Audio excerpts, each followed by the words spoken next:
Aviation never stands still. Every week brings stories of dramatic incidents, new technology, corporate shakeups, and regulatory changes. This past week was no different.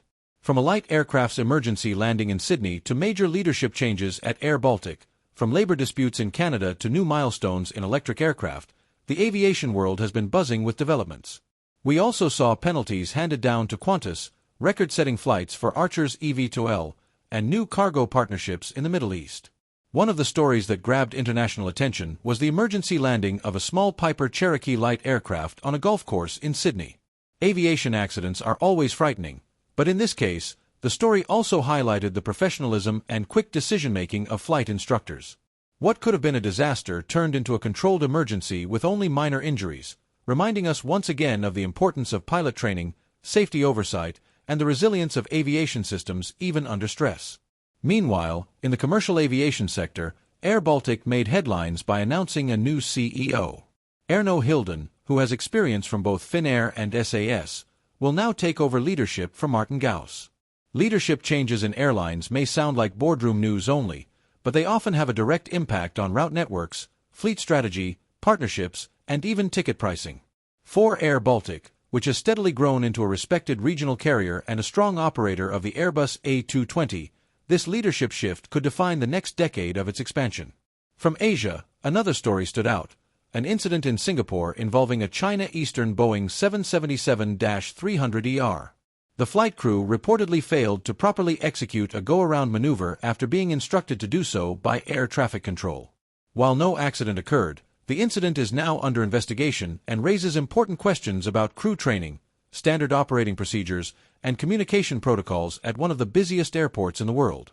Safety in aviation depends on tiny details, and a missed go-around procedure is never taken lightly. China was also in the spotlight for a different reason: the testing of a new tilt-rotor aircraft developed by Aviation. Tilt-rotors, which combine the vertical lift of a helicopter with the forward speed of a fixed-wing airplane, are considered one of the most promising areas of military and civil aviation technology.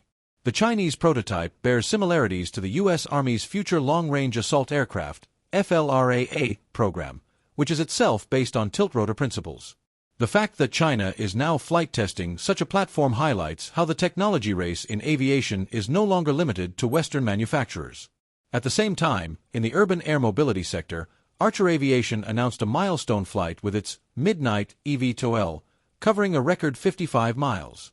eVTOLs have been hyped for years as the future of short-haul transportation, but reaching reliable performance milestones is crucial for credibility. Every successful test like this one brings the industry closer to turning futuristic renderings into actual commercial operations. Across the Pacific, the week also brought major corporate news. Qantas Airways was fined $90 million Australian dollars, roughly $59 million US dollars, after a court ruled that the airline had illegally fired nearly 1,800 ground workers during the COVID-19 pandemic. For many Australians, this case was about more than one company's HR decision.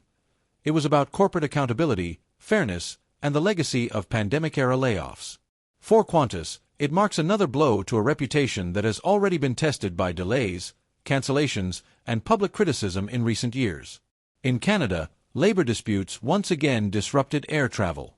A strike by Air Canada flight attendants and cabin crew forced the airline to suspend several operations, affecting thousands of passengers. Labor unrest in aviation is not new, but it has been particularly visible in 2024 and 2025 as airlines try to balance recovery from the pandemic with rising operational costs, inflationary pressures, and demands for better working conditions.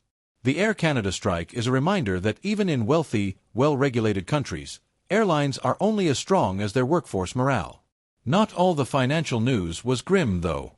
Norse Atlantic Airways, a relatively young long-haul low-cost carrier, surprised industry analysts by reporting its first quarterly operating profit.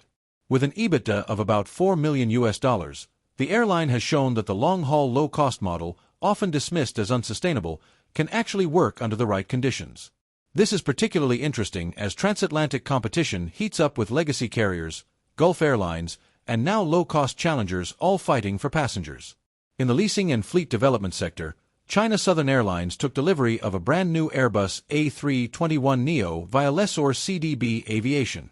Fleet modernization is a major theme in Asia, where airlines are preparing for massive demand growth in both domestic and international travel.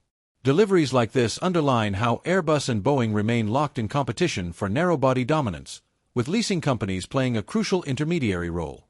Meanwhile, in the Middle East, Riyadh Air announced a 5-year partnership with Saudi Arabia for cargo handling. While cargo may not always sound glamorous, it is a lifeline of global aviation. The fact that Saudi Arabia's new national airline is securing strong cargo partnerships before its official launch is a clear signal that Riyadh intends to position itself not just as a passenger hub, but as a logistics and trade powerhouse. Put together, all these stories make the last week in aviation particularly rich and instructive. They remind us of several truths about the industry: that safety is always fragile and must be constantly protected, that leadership and corporate accountability matter, that technology continues to redefine what is possible, and that labor relations, fleet strategy, and cargo logistics all interconnect in shaping the future of global aviation.